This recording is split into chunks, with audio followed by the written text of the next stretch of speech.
Okay, this is Jeff Mann again. This is day 3 of our video project series. On the first day we did about 2 hours of taping, and we taped, the introduction and the concept of the left arm flying wedge and the concept of how you perform a backswing. And the second day of taping we got 2 to 3 hours of taping. That was a long session to do with the downswing. And today we're going to complete the project. It's going to be a 3-day project where we'll talk mainly about hand release actions. Now when I looked over the taping that we've already done to do with the downswing, there were 2 topics I didn't discuss. So before I get on to discussing the topic of hand release actions through the impact zone, I'm just going to go over 2 topics that relate to the downswing. The first topic relates to alternative ways of performing the swing other than the intact left arm flying wedge. Now, as I said, the majority of PGA Tour golfers are using the intact flying wedge swinging action, where the left wrist remains geometrically flat so that the club is in a sense in line with the left arm, not only at rest but through your backswing, downswing, and at least through the early part of the follow-through to here. And even though when I talk of a geometrically flat left wrist, it doesn't look visually flat or anatomically flat. And that would only exist if it was bowed, then it looks flat. So the majority of professional golfers use this technique, and Jim, who has a superb golf swing, uses this technique as well. However, there are 2 other ways that I think that you could perform a golf swing action that is very acceptable, because they both mechanically stable and also from a rhythm point of view, they're essentially as effective as the left arm flying wedge concept, even though a minority of professionals use it.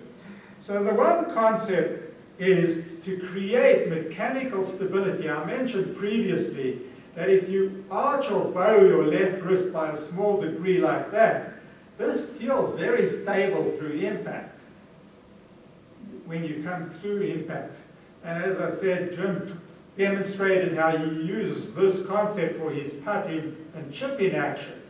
So could you use that in the full golf swing as an alternative to the left arm flying wedge concept? And indeed you can. So the one way to do it is to think of getting a bowed or arched wrist during your backswing, and then having a bowed left wrist at your end backswing position, and then swinging the bowed left wrist all the way through the entire downswing and through the early follow-through. And that's a very stable way to do it. And the golfer who does that is Jordan Spieth and Dustin Johnson. Dustin Johnson, it looks exaggerated. In other words, his left wrist is very bowed at his end backwing position, while Jordan Spieth is only marginally bowed. And I suspect that the reason why Dustin Johnson's left wrist is very bowed is because he has hyper-flexible wrists, and that it looks like that. So I'm going to get Jim to demonstrate this for me, and I'm going to show you how close it is to the left arm flying wedge concept. Okay, so what both Jordan Spieth do is at P2 they have very little bowing, but by the time they get to P3 you can see that they already bowing this left wrist like that. And the end backswing position, it's frankly bowed. All right? So go up, and this is bowed like this. It's hard for Jim to do it. And when they come down with it bowed. And they notice that it's bowed throughout the entire downswing, and through impact, it's bowed like that. It's palmar flex. Now, I want you to do it from down the line, because the question is, what is the difference between that technique and the left arm flying wedge? And they're very similar. So go to the end backswing position with a bowed wrist, and come down very slowly. And you'll notice, stop here, that if you had an impact flying wedge like this, then the club shaft should really be here. So what bowing does is it moves the club shaft slightly under the plane. In other words, as he bows it, the club shaft angles back a little bit. See, that's normal, and that's bowed. Go back to that's a geometrically flat left wrist. Notice on the camera view that this is in line with his whole arm. When he bows it, you see this is where the arm is. But because it's a constant amount, you would just hold this like that. So if this is bowed, instead of being here, the club shaft, at every point in time it's coming in, you could call it underplane slightly. So when it comes through this zone here, and you look at it, instead of being, let's say, on the plane like that, like Henrik Stenson or Phil Mickelson, the bowed left wrist means that the club comes slightly from inside under the plane to impact. But if you think about it, it's an enormously stable situation like the left arm flying wedge. So it's a very acceptable alternative way to swing if you want to use that technique. The one thing, as I keep on emphasizing endlessly, the one thing you never do, it's the opposite. You don't cup your left wrist in that direction. But bowing it is acceptable. Now there's another technique that of getting a bowed left wrist at impact, and that's the technique used by Gary Woodland as a perfect example, and it's used by David Toms. And and people say that this is what Ben Hogan does. And that's the concept that you're coming down the plane with an intact left arm flying wedge, which means it looks slightly scooped or cupped. And you get to this position, and you're coming around the corner now. Do it from the face-on view. So you're at this position here, and now we're going to be moving around to the target. And as you move around to the target, you feel like you're pulling your watch face and your left arm very actively towards the target. Notice how it causes to bow. See how it's bowed?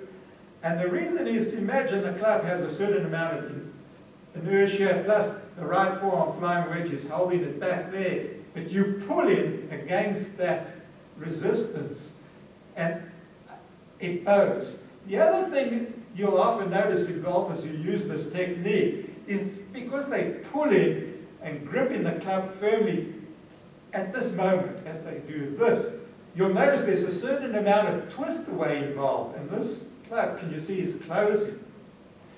So when you look at Gary Woodland, here he does that maneuver, and it becomes bowed with a certain degree of twist away, and then by impact he looks like this with a bowed wrist, but there's no twist away, because as I mentioned, it's very difficult to keep these muscles contracted when the club is releasing very fast. So what you'll end up with is a slightly bowed left wrist, and the club face will be neutral like that. Now, because when you have a bowed left wrist, watch what happens. Notice that bowing angulates the club back. So if you look at any golfer, whether it's Dustin Johnson with his technique, or if you look at Jordan Spieth, or if you look at Gary Woodland, anyone who comes in with a bowed left wrist who has a neutral grip has to supinate the arm to square it, because this bowing produces a certain degree of angulation. And when you look at their radial bone at impact, and compared to the address situation, you've noticed that they had to supinate it. But this just happens automatically. You know, they don't consciously think of it. They have learned just the feel of it. So it's perfectly acceptable to use those two techniques of a bowed left wrist as an alternative.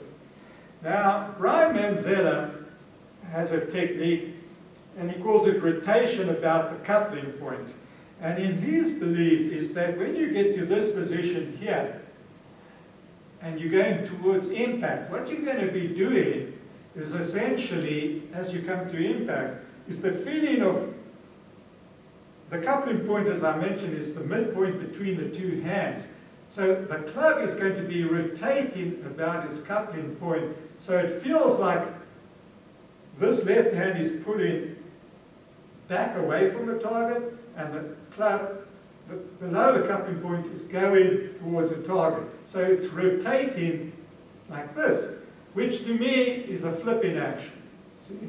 Now, of course, they don't recommend you flip before impact, but in there, if you look at their videos, after impact they look like this. And I certainly find this totally unacceptable, because my feeling is if you have this amount of movement like this through impact, then you've introduced a timing issue. So I favor the idea of having either a geometrically flat left wrist or a bowed left wrist through impact. Now, this rotation about the coupling point hand release action that Brian Manzella and Mike Jacobs and Richard Franklin use, and other golf instructors who've been influenced by the three of them, as I mentioned, it is a technique where there is this feeling after impact that the club shaft will pass your arm. Now, Brian Manzella used to be an advocate of TGM principles, and in TGM principles, you don't do that. In fact, one of the fundamental principles of the golfing machine by Homer Kelly is the concept of sustaining lag. And in other words, when you have lag in your end backswing, the feeling is you never lose the lag into impact. So that when you come into impact, you still have some lag. And this feeling of sustaining lag gives the impression that you're dragging the club shaft like that. And people like Brian Manzella refers to this as handle dragging, that you're dragging the handle, and they oppose to this form of swinging, because they believe if you drag the handle, you're not releasing the club fully, and you're impeding its free motion in space. And that's why they promote the idea of this rotation about the coupling point hand release action. Now, I want to differentiate what I think handle dragging is compared to the intact left forearm flying wedge technique, because there is a difference. And there are times when you might want to use a handle dragging technique rather than the intact left arm flying wedge technique. Remember, when I talked about the intact flying wedge, this motion in space, I said you release first power accumulator number 4, which is the pivot-induced motion of the left arm in space. Then the club releases according to the laws of physics. Now, I mentioned to you that the idea is to allow the club to release fully, so that by the time you get to impact, the club is essentially caught up to your left arm. So, for instance, if you were hitting a driver, I'll just use that, many people position their ball with their driver just inside their left foot, like I'm standing here. And therefore, at impact, their arms roughly in line with the left shoulder socket, the club is caught up to the left arm like that, and it's in a straight line. That means if you did have lag at any point in your downswing, by the time you come to impact, you've lost the lag. So you're not sustaining lag all the way. Now, there's another principle which I don't discuss, which is fundamental to the golfing machine, and that's the concept of sensing lag with your right index finger, called pressure point number 3. And if you were doing that, so if you kept your hands moving at the same speed in the downswing, and if you kept your right palm abutted against your left thumb like I'm doing here, so they're moving exactly at the same speed, by putting push pressure at pressure point number 1, not to make the left hand move faster, but just to keep up with the left hand so that they're absolutely synchronized, then you could use pressure point number 3 to sense lag. In other words, if you're holding with your hand like that, the index finger is often positioned like a trigger finger on the back, on the aft side of the club, the back of the club. So as you're coming down, you might feel the degree of lag at pressure point 3. And if you have this ability where you have good proprioceptive senses, you can use that to feel that you're sustaining lag, in the downswing. Now, the amount of pressure you'll feel, obviously, is greatest when you have the maximum amount of lag. And as you get to impact, if the club catches up to the left arm, you should feel, at that point, no pressure there, because the lag is gone. And in fact, I believe this feeling disappears earlier with the driver's swing, because I've seen evidence that the club, once you get around this corner, starts to go faster, the peripheral end of the club, than the proximal part of your club, the central part. And if you look at videos, you'll notice the club looks slightly bowed, where the club head is traveling so fast. And that would diminish the amount of lag you feel. So if you're a person who follows the principles of the golfing machine and tries to sense lag, you might notice that you're not feeding it as you get into this zone here.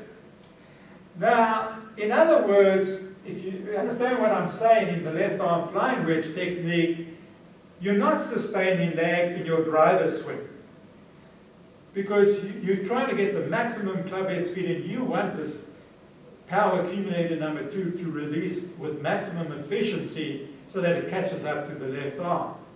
But there is a time when you might want to maintain lag all the way through the entire swing, even into the follow-through. And the best example of that technique is when you want to hit a punch shot. So let's presume you're in the woods and you're among the trees, and you want to hit a ball that comes out very low under the trees back to the fairway. What you notice professional golfers do, if this is the ball target line, for the normal swing, they position the ball very close to their left heel for a driver and a few inches back for their short irons. But what they'll do if they want to hit a low shot is they'll position the ball in the middle of the stance or even closer to the right foot. Because what they want to do is to come in with a lot of forward shaft lean like that, so that they essentially decreasing the dynamic loft of the club, and therefore the ball will come out low. Now, to do that technique, notice that you want your hands well forward. Notice how I've still got a bent right wrist and often a bowed left wrist. So you'll come up here through there. Notice the club is never caught up to my left arm, and that's deliberate. So that technique is what I refer to as handle dragging. In other words, you're dragging this handle with the intention of never letting it catch up to the left arm. Because you're not thinking of power where it's a free-flowing swing like that, but what you are thinking of is control. So, and you can control the amount of forward shaft lean you have at impact depending on your intent. You can also use it for chipping. You see some people prefer to chip where they put the ball on the back foot and they use a lob wedge, but they turn the lob wedge into effectively an 8-iron because they've de-lofted and hit it off the back foot like that with control. See? And this is handle dragging. The other time that I see golfers use it is when they hit in, wedges from less than 100 yards. And as I said, I'm going to produce a lot of additional material for this to supplement this video project. And I'm going to give 2 examples of golfers who do this with, let's say, when they hit in a short iron in from 80 yards or 100, Michelle Wee and Lexi Thompson. And golfers who do that, of course the male golfers also do it, is they get a handle there. They come in looking like this, and they take a huge divot. They come down on the ball, which is positioned further back in the middle of the stance, and they take a divot that's an inch thick and about 12 inches long, wham! So why do they do that? And I think, again, it's a matter of precision control. In other words, look how stable a handle dragging technique is, because you've got both hands. This one's pulling with a slightly bowed left wrist. This one is pushing on the shaft, and you're keeping the leg, bam, like that. You see them hit, and they follow through. They still look like that after impact. And that's very perfectly acceptable to use handle dragging selectively for certain shots. Do you use it? Yeah, absolutely, Jeff. One of the things that's so helpful is not only, Jeff, is maintaining the loft on the club, or the stability here, but you can see how if I flip through this loft, 56-degree wedge can go anywhere from de-lofting it all the way up, to way more loft than you would like. So this technique is so unstable, and it's not that easy to learn. It takes a little bit of time, but when you can control the club face with your left flat wrist and making sure that you don't flip as you go through, it's really nice. Yeah. So, Very. And you use an exaggerated degree of handle dragging for certain shots, right? Absolutely. For chipping, short wedges, hitting punch shots when it's a very windy day, and so on. Absolutely. So absolutely a acceptable technique. Hopefully I've explained it in such a way that you understand the difference between handle dragging and the left arm flying wedge technique. Now that I've explained that, we're going to go into the last major topic before we conclude this video project, and that is the important concept of hand release actions through the impact zone. Now what do I mean by that? You'll see an enormous number of variations of what golf instructors mean when they talk about hand release. Some people describe something happening up there, and they're talking about the club release. Other people are talking about how to control it pre-impact. Now, I'm specifically talking about post-impact, from impact to P7.2. And I've just arbitrarily called this zone between impact and P7.2, which is a distance of about, 12 inches there, as the immediate impact zone. And I believe if you want to hit the ball accurate, then you need to use a certain technique, which I call a drive hold hand release action, through this impact zone to have the most stable control of the club face through that zone. Now, before I describe it, let's look at an overview of what you need to achieve to hit the ball straight. As previously stated, that you need to zero out the club head path at impact, so it's in to square to in. So at the moment of impact, it must be square, it must be facing the target.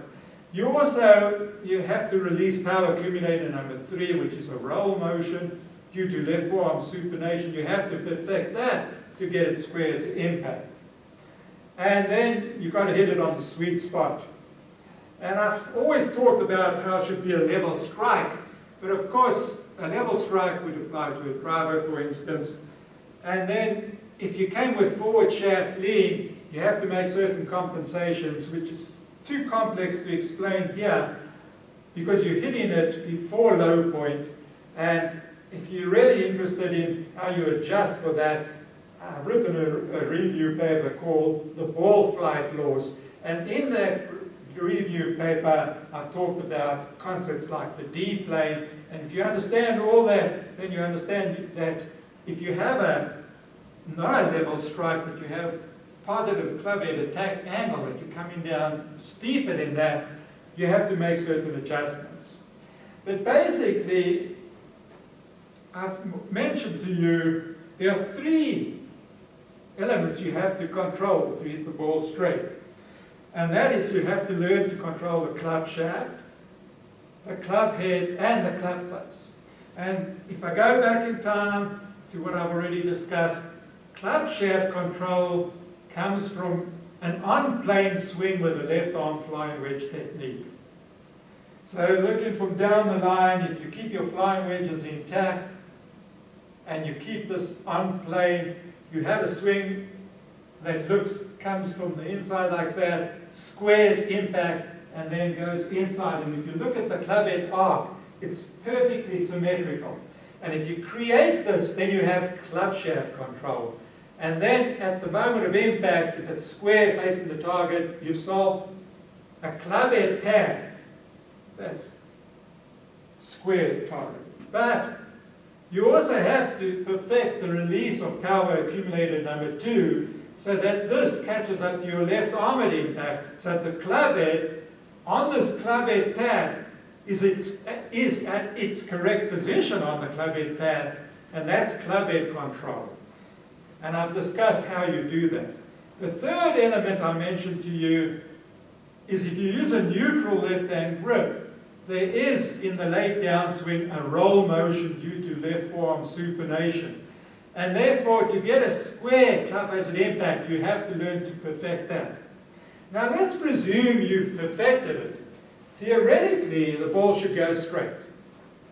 Because how long does the ball stay on the club face at impact? And they've shown it's about 1/4000th of a second that the ball remains in contact with the club face. And they've worked out if you swing a say at 100 miles an hour club head speed through impact, that your club head is traveling about 3/4 of an inch. Now, because it's traveling 3/4 of an inch, the question is, when the club face first hits the ball, is it square or is it slightly open, hitting the inside quadrant of the ball? Now, Homer Kelly, in his book, The Golfing Machine, stated that you should feel that you're hitting the inside quadrant of the ball, maybe a dimple or two inside. And the reason why he believed you needed to do that is because he believed that to hit the ball straight, you have to have a square club face at the moment of ball club face separation. And as I said, if the club face stays in contact with the ball for 3/4 of an inch, he thought that you would need to have the square club face at separation, which means that 3/4 of an inch further back, up plane, you were still closing, because in his model, and I'm going to get Jim to hold the board for me here, because the whole concept of the golfing machine, and as devised by Homer Kelly, is that when you're coming through impact, you're on a plane. If you could just hold that further down. You're on a plane coming through impact like this. And he said, and if he made a golfing machine model, which is very famous, out of wood, and basically he said that in this model, as you go through impact, the club is coming from the inside, it's square at impact, under the stationary post, which is your left shoulder socket, and it keeps on closing after impact. I'll stand like that. So that there was only a fractional moment in time that the club face is square. And then he also talked about 3 ways you could move the club face after impact. He said it's coming in, it's closing, it's closing. At the moment it touches the ball, it's fractionally open. The time the ball leaves the club face, it's square, and then it keeps closing. And he talked about that, and he referred to that as horizontal hinging. He said there was another alternative where you would come in and the club face would remain square to the inclined plane, to the swing plane. And he referred to that as angle hinging. And the third variation, he said you could do a motion like this, which he called vertical hinging, as if the club face is facing the sky. And Homer Kelly said, thank you, that if you used horizontal hinging, in other words, you're coming in from the inside, hit the ball, and the club face keeps turning like I'm demonstrating, like your whole left arm was moving like a door closing, like this. That's horizontal hinging. Notice that the whole arm is turning inside. Notice how the club face passes the heel. Then he said you would get maximum compression of the ball because you'd hit the inside quadrant and it keeps closing so that when you hit the ball, maximum force. If by contrast you use angle hinging or vertical hinging where the club face turned like that, you would have less than maximum compression, and this would predispose to a ball that might tend to fade a little bit, because there's slippage of the ball on the club face. And if you are instructed by a golf instructor who's certified or by the institute that now has the copyright control over the golfing machine, and you become a TGM authorized instructor, you would probably be teaching your students how to perform 3 different types of hinging actions to control the flight. So horizontal hinging, angle hinging, and vertical hinging. Now, I used to talk about them as well, but I no longer believe in these concepts. And the reason why I don't believe in them, I think that if there's one flaw in the golfing machine book, from my perspective, I'm a big advocate of the golfing machine because I've spoke about it so highly, that this is the one area where I have become divorced conceptually from the principles of the golfing machine, and I no longer believe in these 3 hinging actions. And the reason why I've changed my thinking is because I've discovered something which surprised me initially, and I had to accommodate my mind to the reality of what professional golfers are doing. In other words, I also used to believe that the club face only was square for a fractional moment in time, like millimeters in time when you came through impact. But to my surprise, I've discovered that the club face is very stable for many inches through impact. In other words, instead of picturing the golf swing as this motion, see how it's rolling? When the person comes into impact and squares it, professional golfers keep that club face relatively square, and I'll define what I mean by a stable club face through impact later. But to my surprise, they keep it stable. Now, where did I find this out? And I have to thank Calvin Mia-Hira for this discovery, because he has a camera called the Phantom camera. Now, you've probably seen these if you watch golf on TV, where they have the swing vision camera, which captures the motion of the hands, the club, through impact at a very slow speed. And they operate apparently at 4,000 to 5,000 frames per second. But the Phantom camera can capture frame rates at 100,000 frames per second. In other words, it can see what's happening in the immediate impact zone in those few inches through impact. And they can see what's happening as the ball is in contact. And Calvin Hira published a number of videos showing that the club face is essentially very stable through impact. When I saw that, I realized I don't understand the golf swing, because I can't account for this. I mean, how do professional golfers do this? Because I always thought you came in from the inside, square, and then in again. So I had to think for hundreds of hours about what was happening. And of course, I think I now understand it, and I'm going to explain this to you. And this ability to create a stable club face through impact, Calvin Hira referred to this technique of doing that as a drive hold hand release action.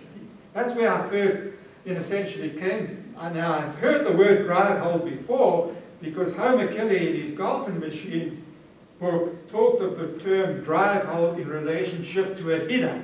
He said a hitter uses the axe handle technique, which means he's driving through impact, but he keeps a bent left wrist like that.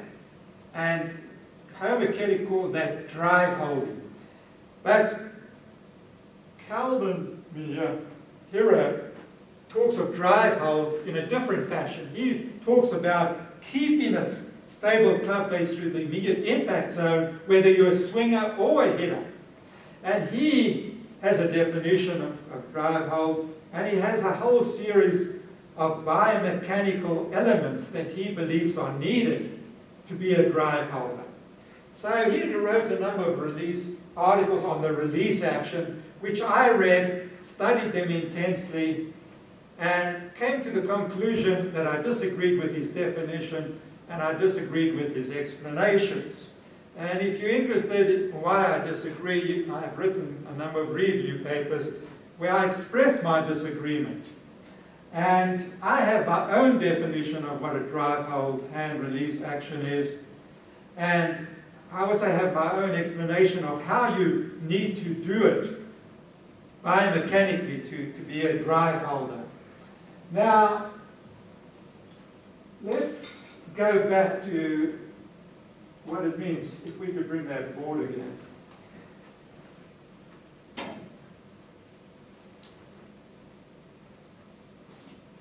The concept of drive hold to me is as follows. Let's presume this is impact at this point. And I'm using this badminton racket, it's got a very large face, and you can see when it's square and so on. If you come into impact and you've managed to perfect the timing of the club head so that it catches up to your left arm, it should be square, but you're also rolling in the last part of your downswing due to the release of power accumulator number 3. If you've perfected that, then you're square at impact. The question is, what happens for the next 6 to 12 inches? Now, when I talk of a stable club face, I don't mean that it keeps facing the target, because that's artificial, right? Nothing travels in a straight line. It's called steering. Yeah, I mean, Homer Kelly referred to that as steering. So the most stable concept is if you are square at impact, you're also square to the club head path. Because the club head path is square at impact, that's why you're facing the target. Now, after impact, the club head path goes inside to the left, and if you can keep the club face square to the club head path, that's my idea of stability, like this. So what you want to avoid doing is rolling like that or flipping. Because if you look at, when you flip, it also rolls through the phenomenon of left wrist circumduction. Okay, put that aside. So the two things that I believe promote a non-drive hold hand release action is any flipping action through impact or any rolling action. Actually, I'll do it with this. So, I'm doing it just with a badminton racket because it's much easier for you to see what's happening. So, our intent is to go through impact with a stable club face like this. See? Now, it's important for you to understand that it is rolling, because if you are following the club head arc, going from impact to P7.2 in the next 6 to 12 inches, if you are keeping the square to the club head arc, there has to be a certain amount of roll motion, right? Because you have the inclined plane as I've demonstrated. So a stable club face is rolling, but it has what we call a low ROC. And ROC stands for rate of closure of the club face. So the lowest rate of closure is a club face that is square to the club head arc. And I refer to that as no roll. And a lot of people will say, why do you use the word no roll if it's rolling? So you must understand precisely my definition. That if a no roll technique means the most stable way you can go through impact, where you only roll it the amount necessary to keep it square to the club head arc.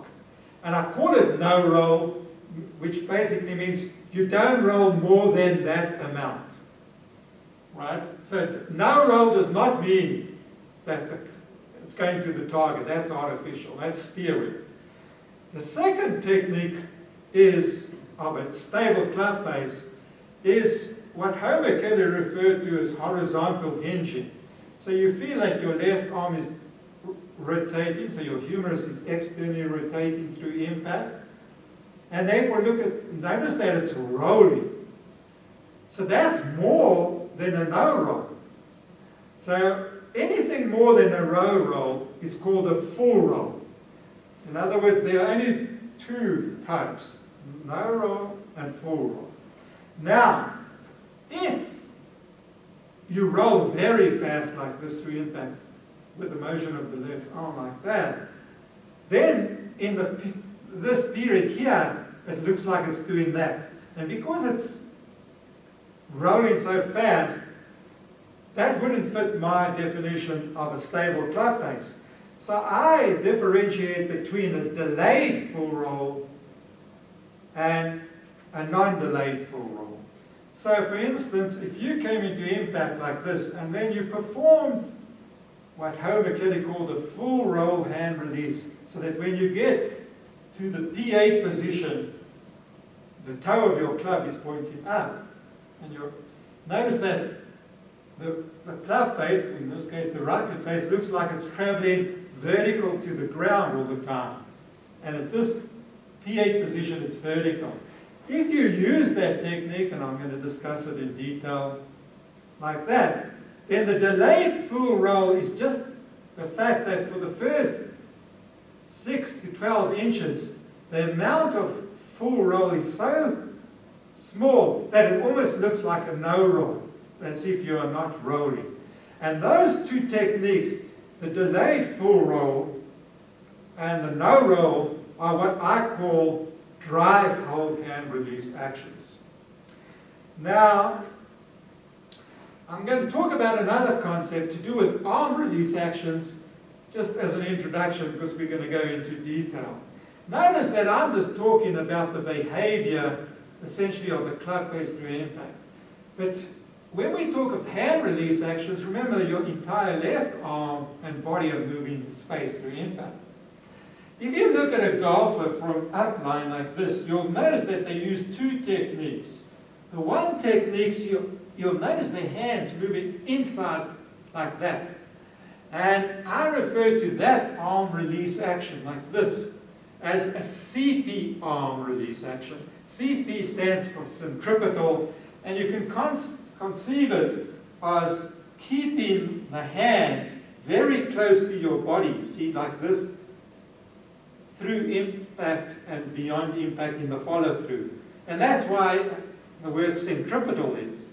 Another technique you'll see professional golfers use is they'll come into impact and their arms will go out like that, more towards the target. Even though it's still somewhat inside, it's a distinct feeling of separating from the body. And I refer to that as a CF arm release action. And you can think of the word CF means center fleeing. In other words, instead of staying like a centripetal where your hands are close to your body through impact, your hands go away from your body, center fleeing or centrifugal. So the important thing to understand is that the arm release actions and the hand release actions are two different phenomena, and I will explain how you can combine them together. Now, let's talk, if you want to learn to get a stable club face. In other words, let's presume you're a really skilled golfer and you've learned to consistently square your club head path and your club face at impact, and you just want to, it's like the icing on a cake, you just want to refine it so that you can just keep it stable as possible through impact. How do you do that? So the way to explain how to do it biomechanically and to define how do you know you're doing it. In other words, as I'm going to explain, you need to look at a swing video of your swing, and if you fit certain parameters, then you know you're a drive holder, as I will explain. The first thing you've got to eliminate in your swing to be a drive holder is motions that produce flipping or rolling or flip rolling. Because, as I explained to you, if you're flipping like this through impact, even if it happens after impact, it's very difficult to time. Of course, if it happens pre-impact, that's terrible. You know, professional golfers don't do that. But even if you're a professional golfer, you come to impact and you've just got a square, but it does this because you have so much mobility at the level of your wrist. That is not a drive hole technique. So you don't want a flipping motion of the left wrist. And then you don't want it to roll like this, roll. There are two sources of potential roll. And the one is you could supinate your forearm through impact. So a lot of golf instructors actually teach this. They say, start supinating in your late downswing and supinate like that so that you feel that after impact, at this point here, a mere 12 to 18 inches past impact, you've supinated so that your palm faces the sky like you're catching raindrops. And I'm saying if you are actually doing that, like this, look how much the club face is rolling. That is not a drive hole technique. There is no way, with that amount of roll motion of the left forearm in a supinatory direction, that you can keep it stable for that 6 to 12 inches through impact. But there's another source of roll motion, and that's due to flipping. Remember, if you flip like this, your club, as your left wrist extends, dorsiflexes like that, it could move towards ulnar deviation, or it could flip upwards in radial deviation, or it could flip more groundwards. And if it does that, it's causing a roll motion, which I previously said was wrist circumduction motions. So you could flip and roll at the same time. So therefore, to be a drive holder, you don't want to flip, in other words, have any unstable wrist motions through impact, hinging motions or circumduction motions, and no supinatory left forearm motions, right? In other words, you don't want any motion below elbow level. So if the key concept, if you need to understand how to become a drive holder, is that you want to control the club face through impact with motions above elbow level. And I refer to this area as the left shoulder complex. So it consists of two potential motions. The one motion is external rotation of the humerus in the shoulder socket, while keeping the left forearm neutral. See? Notice that I'm not pronating. Now the club face is rolling, but I'm controlling the whole flying wedge rolls as a unit, right through external rotation. Yeah. Maybe you could also show what happens to the antecubital space. Yeah, so notice that if you were doing that technique, the antecubital fossa is in line with your radial bone, so you have a neutral arm at impact. And then notice that when you do this roll of the whole flying wedge, this antecubital fossa is turning in space at the same amount as your radial bone. So there's no independent roll motion of the forearm, and the wrist is flat, geometrically flat. So that's the one potential motion.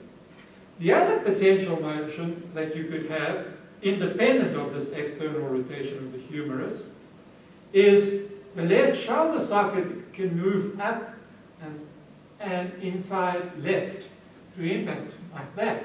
So it's the body motion that can control the amount of roll through impact, independent of the arm entirely. So just watch here, I'm not even going to move my arm, and all I'm going to do is turn my body, like you see professional golfers, inside left. Notice how this club face is rotating, right?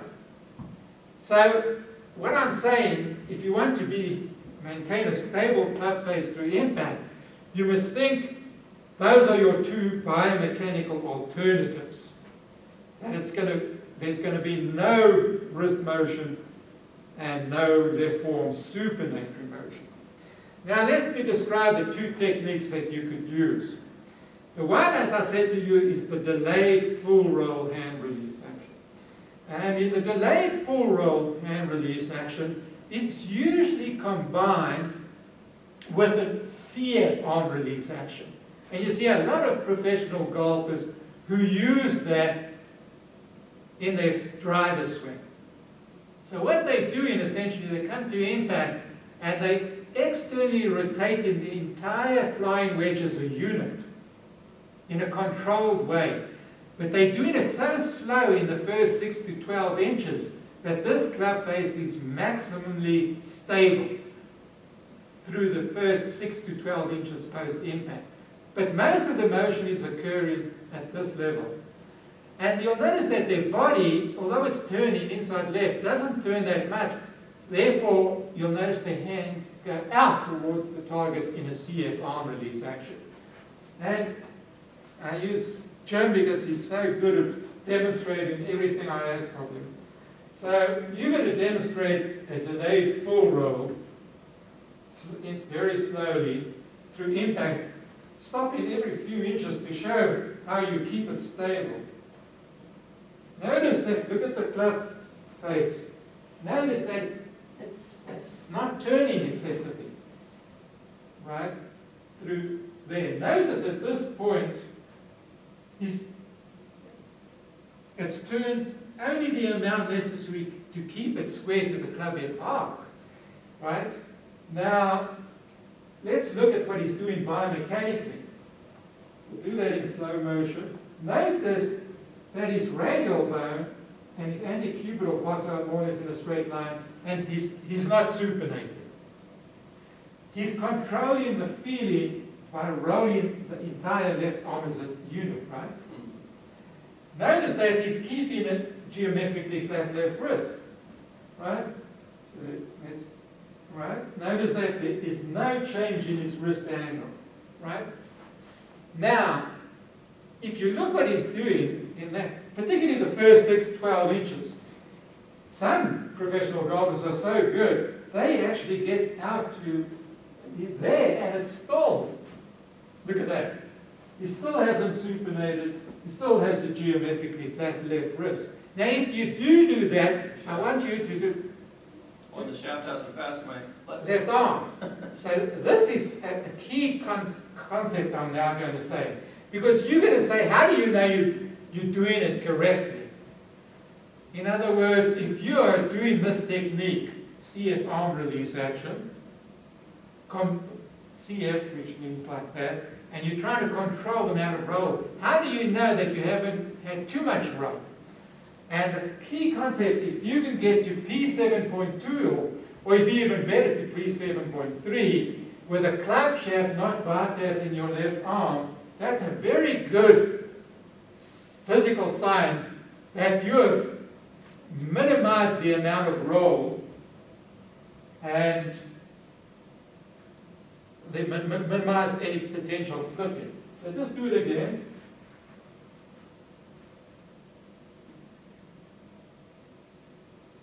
Can you see that? Now, another way of expressing this or getting the feel of it is that what you are actually doing to achieve that goal, I'll do it with a tennis racket, is that you are matching the angular velocity, because you are rotating the left arm, as I said. You're matching the angular velocity to the angular velocity of the club shaft so that they rotate at the same speed, right? And that's the rhythm element. And that's what allows him to keep it. So do it slowly and describe the feel of how the club shaft and your left arm are rotating at the same speed. Yeah, Jeff, this is something that I'm currently working on. My entire golfing life, I have rotated, as I hit the ball, I've rotated my forearm, my radial bone, my hand, without rotating my upper arm, okay? It's very unstable. So I've been a flipper, I've had problems with consistency, So it's really important, as Jeff has pointed out, that it's not the forearm that's doing this, it's the entire arm. And so as I come into impact, currently I'm really thinking about making sure that I feel external rotation, or that this whole arm, the entire segment, is rotating at the same amount. And it's hard, it's challenging. I've never felt that before. In fact, it feels like there's a little resistance to do the whole thing at the same time. So I'm doing the best I can with the body I have, but basically it feels like here and then I can just feel it rotating inside my shoulder joint. While your shoulder is turning in While space. my shoulder is turning in space.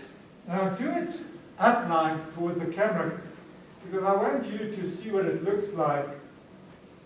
Now stop at that point. Notice that this club shaft's in line, club face is still in line with his geometrically flat left wrist. Notice he doesn't have the look that you see many golfers do, where it rolls onto the plane again. Now that's going to happen in his swing, but it doesn't happen in the impact zone. Here, it happens afterwards. So demonstrate how you do that afterwards. Now notice, where do you feel it started? At about P8, 9, 8.5. That's where I should feel it. Yeah. But, so it happens here. Now notice what happens here. Do it. Now he's supinating his arm. In other words, to get your shaft on the plane there, where the butt end is pointing at the ball target line and your follow through, you do have to supinate your forearm, right? Okay. So it does happen biomechanically, but to be a drive holder, you have to learn to supinate into impact, hold it for a while, and then supinate onto your plane. And that's the skill that he's learning. And do you not agree that it gives you much more stability through impact? Yes. Much more consistency. Yeah, it's night and day. You know, It's because, totally different. because it's so hard to just think that you could do a motion like this. Because from swing to swing, depending on your rhythm, it's hard to constantly be square impact. But if you've got this thought in your mind of keeping the club face stable, it's more likely you could do it. Now, I just need to point out one small one. I said to you, if you examine your own swing video, so you use a slow motion capture rate with your camera, and you look at your swing video, and if you get to this point here, and the club shaft hasn't passed your left arm, then you're a drive holder, as I said, to see even 20. Notice, when you look at it now, it looks like my club shaft has passed my left arm, right? So you need to understand, I'm talking about rotational perspective. In other words, you must look down at your arm as looked from a bird's eye view. So we're talking angular, we're not talking linear, because obviously, if you look at it here, the club head's in line with my arm. Here, the club head is obviously past, but from an angular perspective, notice it's not past, right? So that's the first concept you need to understand, we're talking about the rotational perspective of the club shaft relative to the left arm. And I'll do it down the line to show you what I mean. So you look at this. I'm already at P8, and this is in line with my left arm from it, right? Which means that I went all the way from impact with my arm, the flying wedge is intact, right?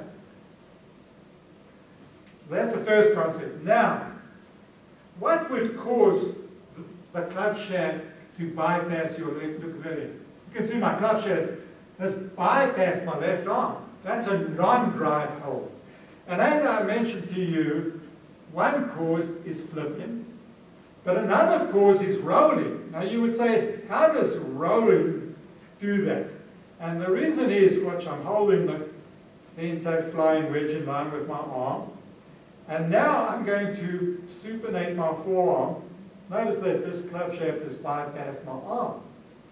So there are two, if you look at your video and you look like this at P7.2, Look at that. You'll notice that this club shaft is way past my arm. It's not in line. Now you're going to say to yourself, how do I know if it's due to flipping or rolling?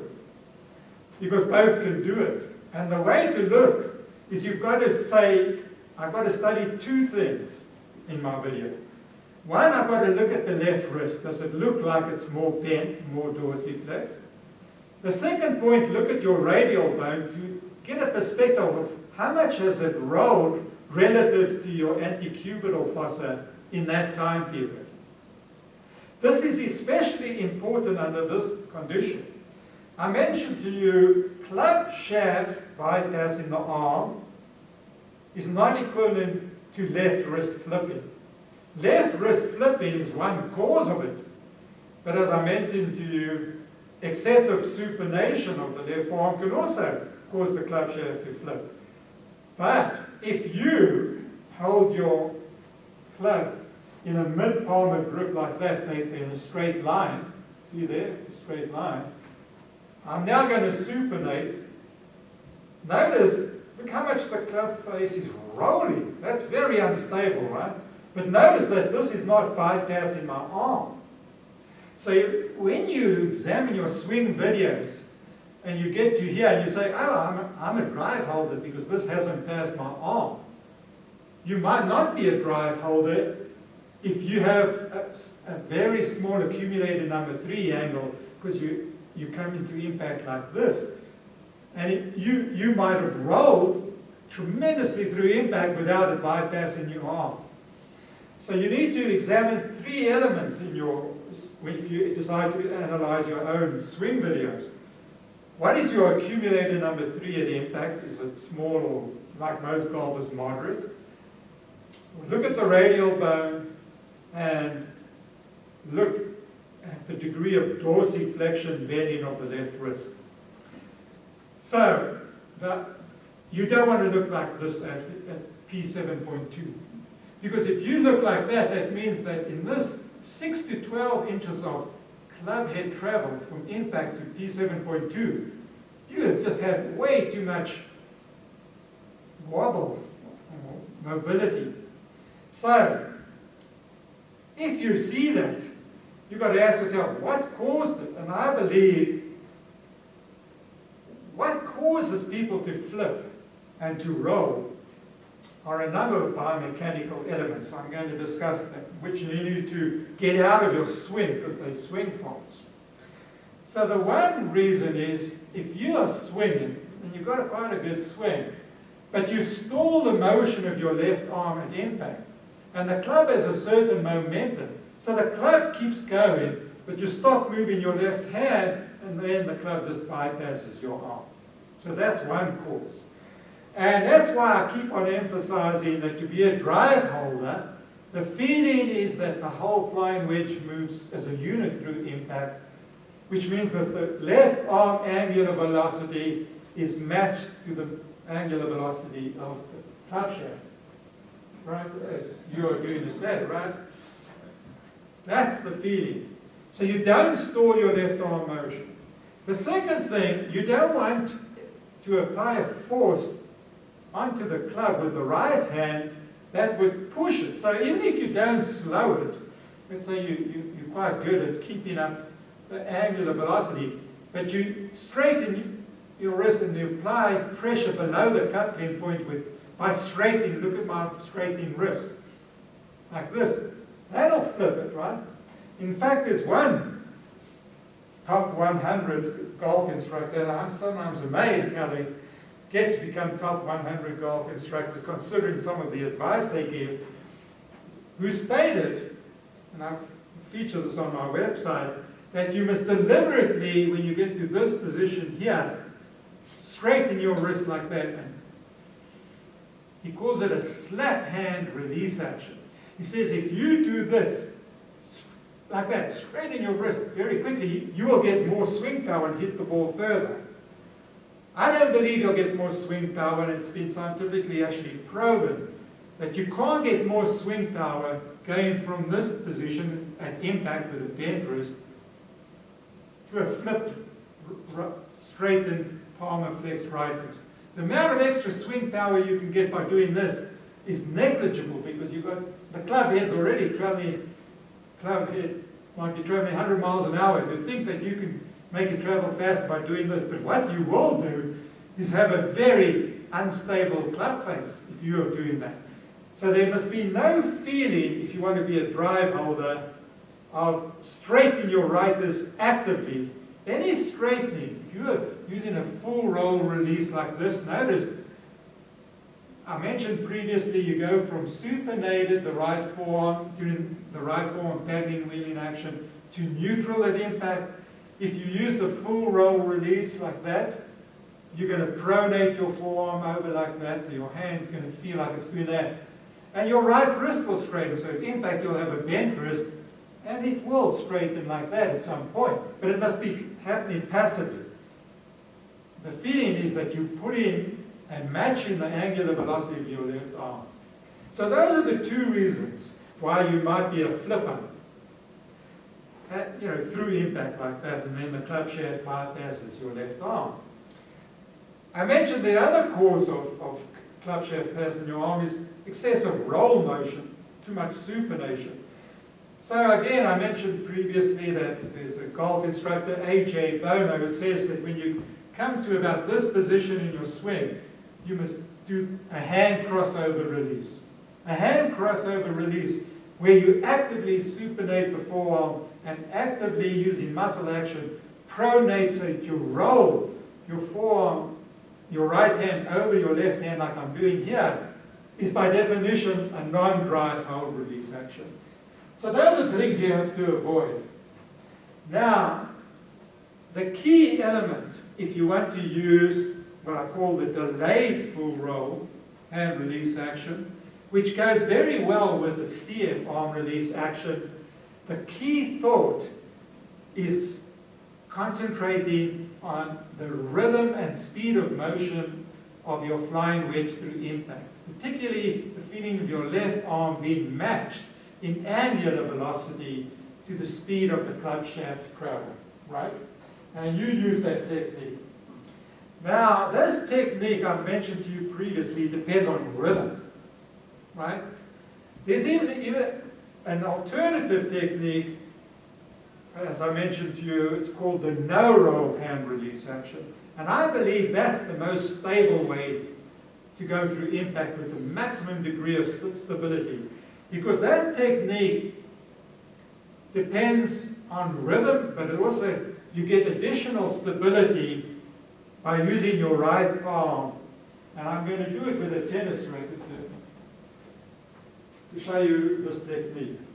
I mentioned to you that the definition of a stable club face through impact is the idea that the amount of roll is only the amount of roll to keep your club face, and in this case the racket face, square to the club head arc like this, right? And in the one technique is the feeling of rhythm. You see how my racket handle and left arm are moving in perfect synchrony at the same angular velocity. Now, to get even more stability, you could perform the equivalent of a two-handed, backhanded tennis shot. So this is a single-handed, backhanded tennis shot. And you see some tennis players do this, two hands.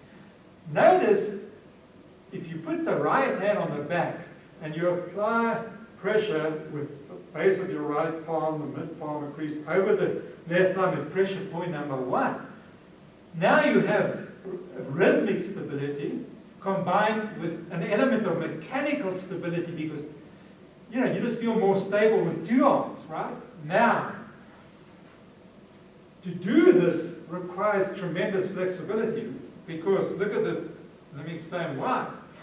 If you're doing the CF arm release action like this, with the arms going away from the body, and let's say you just don't have enough flexibility to keep your right hand on the club, you could still use a drive hold even if your right hand separates from the club, like you see Phil Mickelson do or Vijay Singh. If your timing is good, you could still be a drive holder. But to do this technique of the no roll like this, And the no roll is often combined with a CP arm release. So instead of going out away from your body like that, you'll see people who use the no roll, where they keep in the club face square through the club head arc, move their hands inside like that. Notice in my doing so, I'm keeping a bent wrist like this. Notice how much my mid and upper torso have to turn inside left. That, if you're not flexible like me, it's very difficult for me to do that. Now, when you do that technique, why it's particularly stable is you're controlling the release through the immediate impact zone from P7 to P7.2 with a body motion. Notice that my humerus is not externally rotated. It's staying, whatever at impact, it was slightly internally rotated. My elbow pit, my intercubital face is slightly away from the target. And the degree of internal rotation of the humerus stays the same, see? Because you're turning with your body. Notice how the flying wedge is still intact, right? But it's the body motion that controls it, and you get extra stability by keeping the bent wrist, applying firm pressure through impact like that. Now you can do it with a centrifugal arm release. Lee Trevino used to do that. He used to, I'll do it from upline. Lee Trevino had this idea of having an open stance at rest, so he's facing left with the tail bit, and he used to come through impact towards the target, which means that his arms are fleeing away from the body. So he used a CF arm release action. But if you look at Lee Trevino at his peak in the 1970s, he had this bent wrist, and he was using this no-roll hand release action. And I've noticed that the golfers who use it professionally are many professional golfers, but they use it for their short iron swings because it's so biomechanically difficult to do it with a driver, you know, with a longer arc and the same motion. Do you find that experience yourself? Yeah, the faster speed makes it much tougher. I wanted to clarify something though, Jeff. The CP and the CF both stay on plane. Yes. Yeah.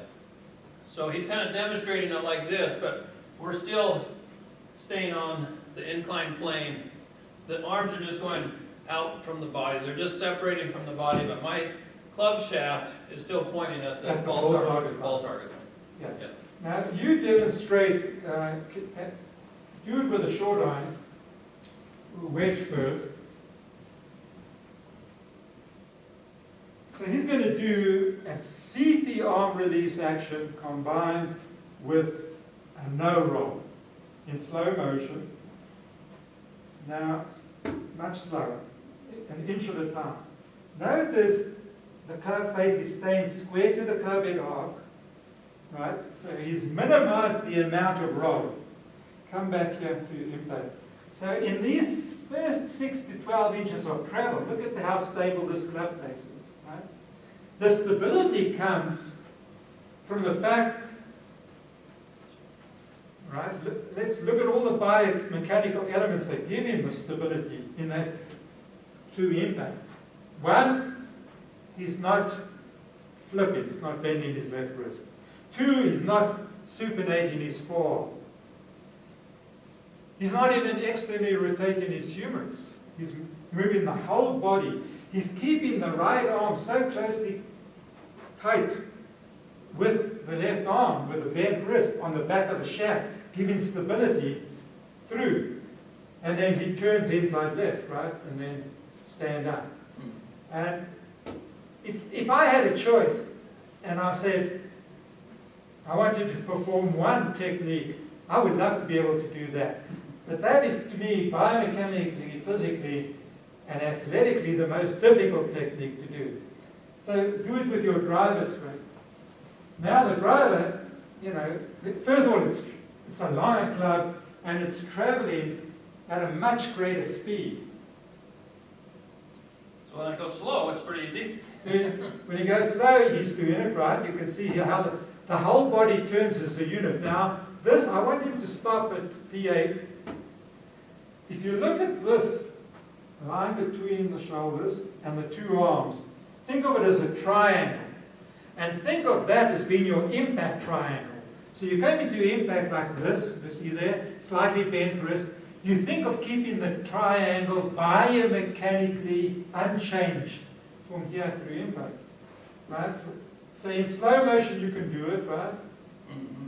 But you do agree, as you swing faster, it places more and more demands on the body, right? And it's hard for you to do. So what Jim does in his driver swing, he uses, you notice how he rolls, he's using a full roll hand release action, but he's getting stability through impact by delaying it somewhat, right? Which it's hard for me to demonstrate because the frame rate of my camera is not fast enough. But if you can get to P7.2 and you look at your video like here, and the club shaft hasn't bypassed your left arm, then you are a drive holder. An example, like Henrik Stenson. Yeah. What is he? Drive holder. Delayed full roll. But he does a full roll. Yeah. And so Henrik Stenson is right here, his club's pointing up, and he's done a full roll. Yeah. One of the best players. Yeah. So it's perfectly acceptable to get to this position, toe of your club is up, right? Toe of the club is up, and so on. You've externally rotated that. You might have a small degree of supination, but very little in supination at that point. And then from there, because you have two choices. You can follow through like this. You see some golfers finish the swing there, but a lot of golfers want that club to go behind their back, in which case you have to roll it, and then you supinate it to finish standing up, right? Okay. Another element that I want to diminish about, it's not to do with the drive hold, but we'll just mention here, do this face on, is through impact you have, go to your full finish. Notice when he finishes with a straight leg. His belt buckle is facing the target, which means the pelvis is facing the target. His chest has turned more than his pelvis, so that this shoulder is facing the target, which means it's the upper torso has rotated more than the lower torso. Notice that he's standing straight up with his head almost above his left foot. And that's a wonderful way to finish. And that suggests that you've transferred your weight fully. So you come through impact and you want to finish standing up like that. It's not obligatory, and I refer to golfers who do that, who get 100% of their weight pressure in their finish over their left thing, finish standing up as front foot golfers. But there is another technique which is hard for me to demonstrate because I don't have the flexibility, like Bubba Watson, who his head's way back at the finish. He's got tremendous arching of his back, even though his pelvis is, and they have a lot of weight on the back foot, and the front foot spins out like that. And they look almost like they're not quite hanging back, but that's called the reverse foot golfer. And I discussed that in a number of review papers on weight shift, which I'm not going to discuss at this point. So I think we've covered the topic of the concept of drive hold. Is there any issue there? Only, Jeff, could we talk about some players and who does the drive hold, no roll professionally? Well, Henrik Stenson's drive holder, Adam Scott drive holder, Justin Rose drive holder, Jason Day drive holder. An example of a professional golfer who's a perfect drive holder in his short iron swings is Phil Mickelson. But in his driver swings, he's a roller.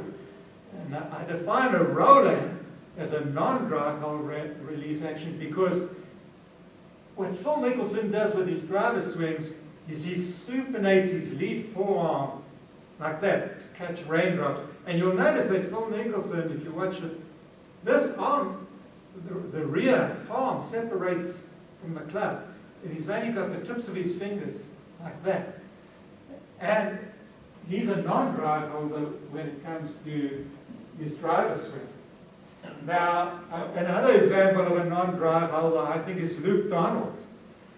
I've seen photographs of Luke Donald after impact. His hands, at impact are here, he's a mere foot away, he looks like that.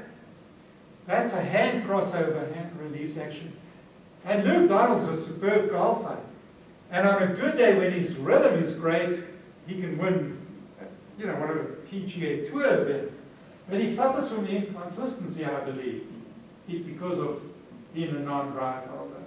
And even professional golfers, Tiger Woods, for instance, you see some swings, he's a perfect drive holder. Another swing, you'll notice the club shaft's past his arm. So he sort of tends towards borderline non-drive holder. And I think this happens even at a professional level, because I said to you, to be a drive holder with a delayed full roll, you have to match the angular velocity of your left arm with the club through impact. But when you're swinging at the speeds professional golfers swing, it's sometimes difficult to do it. Sometimes your rhythm is just a little off, and then the club passes your arm, and then you're not a drive holder. Now, you can flip even through impact and hit the ball straight if you're lucky. So watch here. Just imagine you came down, and then you came to impact in a square, and then it looks like this after impact, so you flipped. If your flipping keeps the club face square to the target, you could hit the ball straight, because you might not have moved, had any wrist circumduction motions. But the problem is, at the speed you're swinging, with this amount of wobbliness through impact, you can't guarantee it. And that's why the drive hold technique is such a valuable technique. In other words, it encourages you to maintain stability for 3, 6, even 12 inches through impact, like this. So you're minimizing the amount of club face roll and trying to keep that club face square to the arc. So what is Jordan Spieth? So Jordan Spieth is a drive holder with a bowed wrist. Now, as I mentioned, you look at here. But no roll, right? Yeah, so he's a no roll. So Jordan Spieth doesn't use an intact flying wedge because he has a bowed left wrist. But this is what he does. Jordan Spieth has so much good motion. He gets to here, even to 7.5, which is out there. The club shaft's not bypassed his arm, and you look at his club face, it is still square to the arc. So I would call him a no roll. Dustin Johnson, another one. Bowed left wrist, but also, now Dustin Johnson is actually a delayed full roll. Because if you watch Dustin Johnson, it looks like no roll here. But you look at Dustin Johnson there, the back of his hand is rolled. While if you look at Jordan Spieth here, he still looks like this. Jordan Spieth keeps it way out there. With his driver too. With his driver too. So he's so amazing. Yeah, Jordan Spieth is one of the best drive holders, I think, that I've seen. Yeah. And Jason Day is borderline drive holder. In other words, I've seen Jason Day, if you look at his follow through, he also once uses the full roll and rolls it up like that. And I've looked at some of his swings where you look at him 12 inches after impact, and I've noticed he's just passed. In other words, the club shaft has just passed his arm. So on that particular swing, he didn't use it. And he depends then on timing, the rhythm. Because what happens after impact doesn't affect it, because the ball's on the club face for 3/4 of an inch. So you can still hit the ball perfectly straight as a non-drive holder. So that's why I call this as icing on the cake. It's just to define it biomechanically to be the most reliable way to have a stable club face. And if I had to sum it up in one concept to be a drive holder, is the concept of minimizing any unnecessary motion below elbow level. No flipping of your wrists like that, and no excess rotary motion in a supinatory direction with your forearm. Try to think of controlling it with your left shoulder complex. And if you're really flexible, and you could do the no roll where your right hand comes through, right shoulder under your chin, maintain an ability to keep a bent wrist, almost like a two-handed, that's even better. Not too many people who can do it with a driver. I've seen a lot. Tiger Woods, Phil Mickelson, they all use this no roll with their short irons often. Not always, but often. So a lot of professional golfers are using a no roll hand release action for their short irons, but not necessarily with their driver. And let me give one quick little reminder. You know, on the first video we talked about putting just a little bit, and I mentioned how if you look at the butt of the putter, when you're putting, it can help you determine how stable you are. If you look at the pros, the butt of the putter is stable when they putt.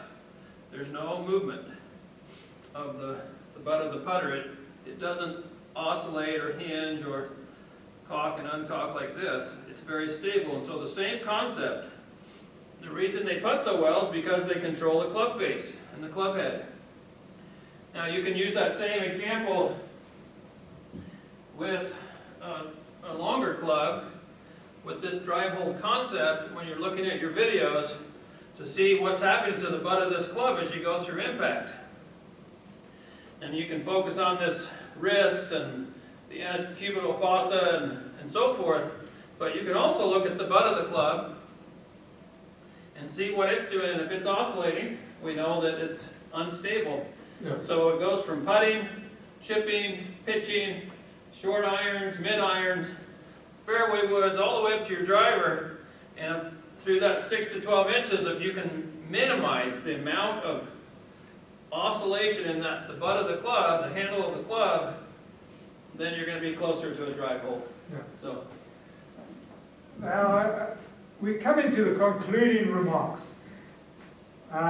Amazingly, you know, when you think of it, I started this video project. I said to Jim, let's just go ahead and do this video project in the winter months, and let's see how it works out. And I said it's probably going to be equivalent to 3 to 4 hours of videotaping, and we'll just do it, and hopefully we don't have to do a second take and a third take. And what it's turned out to be, this is our third session. I've already looked at the videos we've done in day 1 and day 2. Now this is day 3. And we didn't do any takes. I just came here and spoke for 2 hours, and I haven't revised it. Now, when I looked at them, I realized it's not perfect because, you know, I forgot certain things I wanted to talk about. I didn't explain it as well as I thought I wanted to explain it. I sometimes got mixed up when I was demonstrating something, and I might have said, look at the bowed left wrist, and then I demonstrated it like this, but I actually said bowed right wrist, and obviously the right wrist is bent, not bowed, and I just used right when I meant left. So of course when you see this in the video, you just take that into account. Look what I'm doing, and if I occasionally mixed up left and right, or pronation and supination, just ignore what I say, because we just did this in one take. What's amazing to me, I predict that this entire video project, instead of being 3 to 4 hours, is going to be 6 hours in length, which is quite considerable.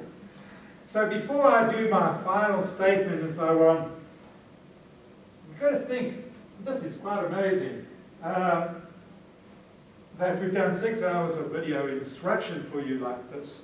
And if you think about it, that if you, the viewer, actually watch 6 hours of this video, you are working very hard to try to improve your swing, because the willingness to watch it for this extended time period. And intellectually, anyone who reads my review papers on my website is digging it out of the dirt intellectually. The phrase digging it out of the dirt is often used with respect to Ben Hogan, because Ben Hogan practiced endlessly to improve his swing, and he referred to it as digging it out of the dirt, just practice until you perfect it. What I'm doing here, basically in explaining the mechanics of the biomechanics of the golf swing, is basically giving you an intellectual basis to understand the swing so that you can practice it based on sound biomechanics and sound mechanics. So when I use the term digging it out of the dirt intellectually, it's the intellectual study of the biomechanics and the mechanics of the golf swing that requires so much effort. Now, of all the people who've studied my website, I once had someone contact me and said he printed out all my written work on my website. Not only in my main chapters, but my book reviews and everything. And this was a few years back, and he said it came to 1,500 letter-sized pages. Since then, I've written a number of more review papers. It would not surprise me that the total volume of written material on my website is 2,000 pages or more. Now, Jim told me he's read it, all of it, even, the reviews of books and so on, not once, but twice, or 3 times or something. So he's put in hundreds of hours of studying it to try and improve his knowledge of the golf swing. He said this, digging it out of the dirt in his mind so he could conceptualize it, has allowed him to significantly improve your golf swing, right? And that you play much better golf today than you were before you started to study my work. So, in his mind, he sort of has a succinct idea of certain core issues that out of all the 6 hours, how would you sum up what are the core issues that makes my work quite distinctive, that you think are important to the golf swing? So I'm going to leave it to Jim, because as we say, we haven't rehearsed it, but he did say he's got an idea of a summary section that he wanted to give when we conclude this. I'll let Jim give the summary. Yeah, I've enjoyed this video series. It's been a joy to be a part of this. I can't understand when people say they can't watch a 30-minute video on the golf swing. They can only handle like 2 or 3 minutes. I've just spent, like Jeff, hundreds and hundreds of hours because I love it. I do it because it's fun. And I can apply it to my life. And so I have read his website several times. I've actually taken his work and made it into questions. I've made hundreds of questions. I'll ask a question and then I'll answer it with his material, because it's so accurate and it's so easy to understand when you dig into it. Well, yesterday he asked me to write my thoughts about a summary of this, and I anticipated that he would give the summary, but I've written down my thoughts, and so I'm going to grab my written copy and I'll read most of it, just because that way you can see what my summary is. Originally, I was just going to give a final summary to this video project, but then I read basically what he had in mind, his idea, and I said, you go ahead and do it. So, yeah, and I'm happy to. It's kind of a nice thing because it's a second person, someone else, to give a summary of his work and what we've done. So this is how I start off. Why does it help to align the golf swing with geometry and biomechanics involving left arm flying wedges, flat left wrists, swing planes, and swing arcs?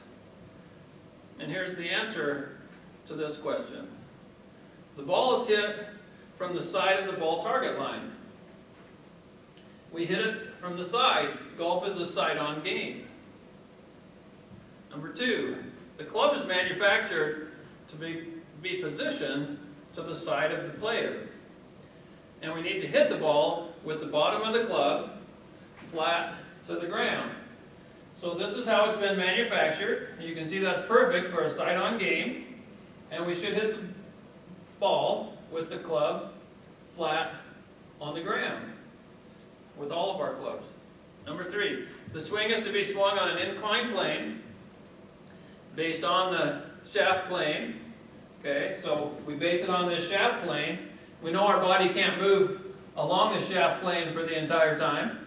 And so some people swing on their elbow plane or their right shoulder plane. And some people above the plane, as Jeff mentioned, as long as they come back to the plane soon as they start their downswing.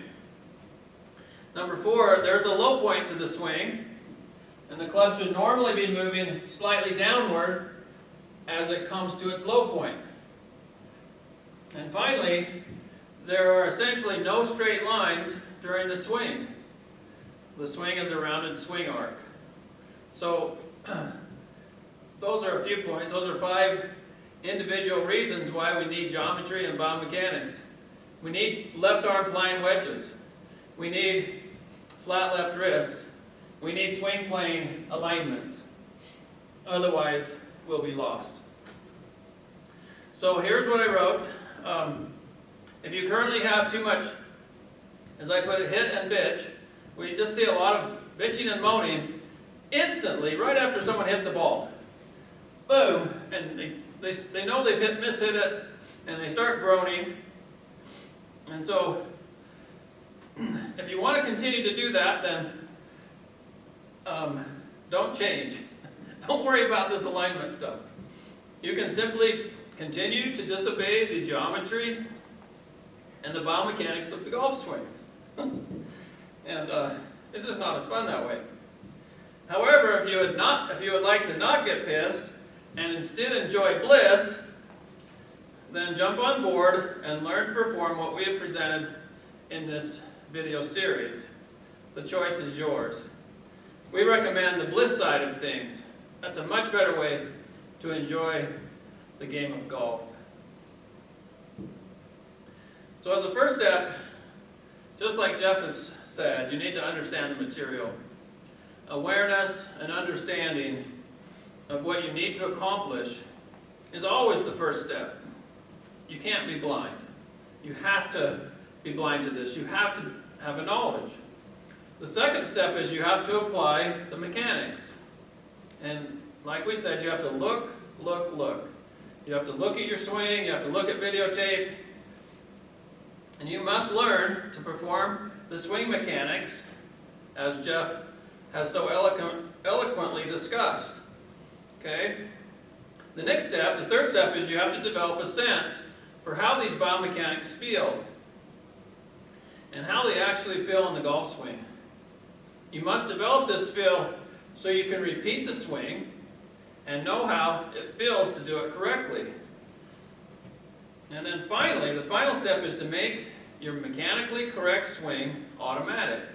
You have to be able to do this without thought, especially when the pressure's on.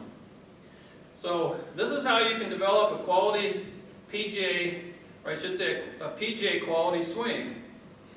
But you can't skip one of these 4 steps. And you must dig it out of the dirt in your own way and in your own time. So this is a process of change. If you continue to do the same that you've always done in the future, you will continue to get the same results. And this means a lot of hit and bitch moments. However, if you learn the material, realize good swing mechanics, develop feel for what these good mechanics should feel like, and make it automatic, then you will experience a much different future. And hitting the ball in the sweet spot, towards your target, over and over, is all about true bliss, as we know, and a lot less about getting pissed on the golf course. So, briefly, I just want to go through a quick list of some of the things that we've talked about. So bear with me, it's just a nice review for me, and it's what you could do as well. You could do the same sort of a thing as you continue to work through digging it out of the dirt. So here are some highlights of these essential swing mechanics. The left arm flying wedge concept. You must keep the club shaft in line with your left wrist, your forearm, and your shoulder joint. This is alignment golf. You must keep your swing on plane, with the butt of your club pointing at the target ball line as it applies. This is alignment golf. You must keep your left wrist flat during the swing to control your club face. This is alignment golf. You must establish a right arm flying wedge to support your left arm flying wedge during the swing. This will keep your power package assembly organized and intact. This is alignment golf. You must develop swing rhythm so that all the parts of the swing move in a proper sequence. At the right time, at the right speed, and in the right way. This sequence is a must. For example, during the downswing, the hips and shoulders will initiate your downswing, followed by the release of your left arm flying wedge, and then the release of your wrist hinge. And then finally, the rotation of your left forearm so that a flat left wrist points at the target as the ball is hit. And this is alignment golf. So here are some additional swing keys that we've discussed in our swing video. As you swing the club away, it is smart to learn the right arm takeaway. The right forearm takeaway. As you swing to the top of your backswing, it is a good idea to apply some extensor action with your right palm, pushing gently into the upper side of your left thumb. This is how to keep your left arm comfortably extended during the swing. During the backswing, the hip should turn comfortably so that at the top of your swing, most of your weight pressure is under your right foot. Otherwise, you'll lose your alignment. At the top of the swing, it is essential to keep your left arm flying wedge intact with a flat left wrist. As you begin the downswing, you must learn to hinge your hips, or at least get the hips out of the way, and keep your right hip out of the way during the first half of the downswing. As you keep your right hip back, your left hip is rotating freely so your hips can reach their maximum rotational speed at about the halfway point of the downswing. Sorry, get too excited.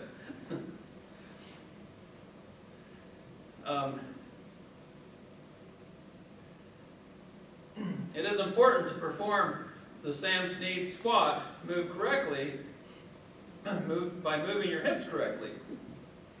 This is a must so your arms can swing freely and not get stuck during the initial downswing. Your hips should stay in a barrel during the downswing and not slide. If your hips move correctly, you should only feel basically your hips turning during the downswing and not sliding. Done correctly, you should feel your weight pressure move onto your left foot as you hit the ball and finish your swing. As I mentioned before, the sequence of the downswing is essential. The release of the left arm, the wrist hinge, and the left forearm rotation must proceed in this order. It must not be quick and jerky. It can be fast, but it must be sequential and smooth. This is how to retain club head lag and make sure the club head doesn't get ahead of your left arm through the impact zone. In addition, the speed of your power package release must be supported by an equally fast shoulder turn. You can't swing your arms fast unless you swing your shoulders and torso fast at the same time with proper rhythm. At impact, it is important to perform a drive hold release like we've talked about today, and make sure that you don't flip your left wrist. This is all about staying on plane and retaining your left arm flying wedge. However, you must be patient and let good mechanics and physics control your golf club during the downswing. As you swing down to the ball, you must allow your left and right arm to swing at the same speed, with neither arm doing too little or too much. Your arms must work together, with neither one dominating the swing action. If you do apply force with your right hand, which is optional, it must be just right and not too much, and it must be above the coupling point. However, remember, that it is essential that your club head does not pass your left arm until after the impact zone. And like we said, this is alignment golf. During the swing, you should keep your head steady and swing with good balance. And finally, you must have educated hands to be able to feel all that must be felt through your hands. And of course, it also helps to have educated hips, and educated shoulders, and educated elbows, or upper arms, and elbows, and educated forearms, and educated wrists as well. So Jeff, that's, I took some time yesterday because it was fun to write up my thoughts. Obviously this is somewhat pertains to me, but there is a lot more bliss on the golf course because of your website, because of all the things that you've taught me, and it's a lot better than the other side of inconsistency and not knowing where the ball's going to go as much. I've always been a decent player, but I'm hoping, as all of us, to continue to improve and get to that next level. So.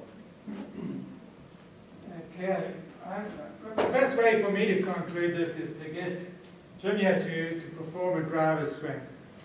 If you listen to his summary is longer than some people's golf instructional videos, and that's the summary. So this has been a big problem, you know, with my website and the way I present things is it's so comprehensive that it's intimidating. And there are many people say it's way too analytical. In fact, you know, I have a lot of critics who say that my concepts are over-analytical and totally divorced from reality. In other words, I just use the word left forearm flying wedge and people's eyes just glaze over. They say just the term left arm flying wedge means that you're in a different universe, that what you're saying has no practical meaning for a real-world golfer.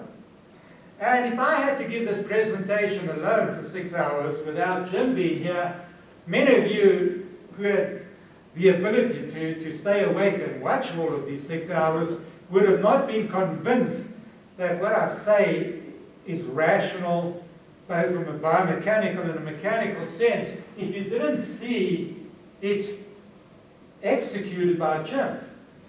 And I just want to end with him taking a full swing, because when I watch it, I see all that I believe in terms of the fundamental biomechanical and mechanical principles being actuated to produce a PGA Tour quality swing. And as I said, I have not invented a new way to play golf. I'm just saying, I wish I could play golf like Adam Scott and Henrik Stenson and Jason Day and Rory McIlroy. And I've just tried to understand, what are they doing? You know, and I've obviously done it in an intellectual way, through analysis. But in describing all this, I do believe it would give you, if you're a serious golfer, an opportunity to swing like Jim and like the PGA Tour golfers. So just take a few driver swings for me. Well, I'll start with the putter, if you don't mind. All right.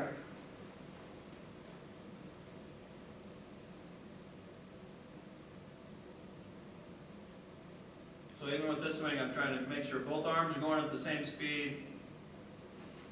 Same concepts apply. If I take my chip shot, it's very easy to do the hinge and hold or the drive hold, release. But I have a stable club face, and I can be an excellent chipper that way. If I do a pitch shot a little bit longer, I can do the drive hold as well. Essentially, still thinking of my hip hinge, getting my butt out of the way, all the things that we've talked about. If I do a full swing with a wedge,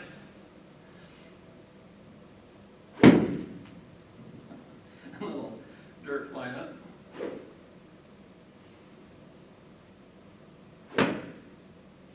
Then it's slow enough, I can control it. that would work up through my mid-irons and driver. I take my driver swing.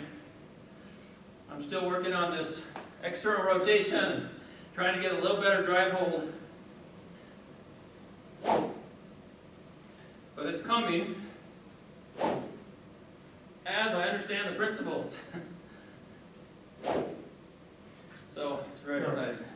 Yeah, but I stand and watch you swing all the time, and I must admit, I'm actually a little flabbergasted at the quality. In other words, he's put into actuation, into reality, all the principles that I espouse. And we're going to do future videos where we're going to do it in the spring when it's warmer, where you'll actually see him hit balls and you'll see the quality of his striking, that he has tremendous ability to hit the ball straight, controllably, reliably, consistency, and consistent.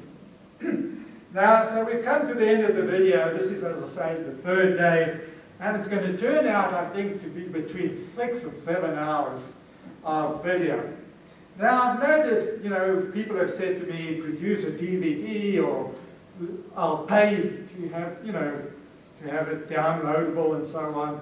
And I've noticed that other golf instructors sell the DVD. They produce a DVD lasting about an hour, hour and a half, and they charge $89 or even $150 for an hour to an hour and a half length video.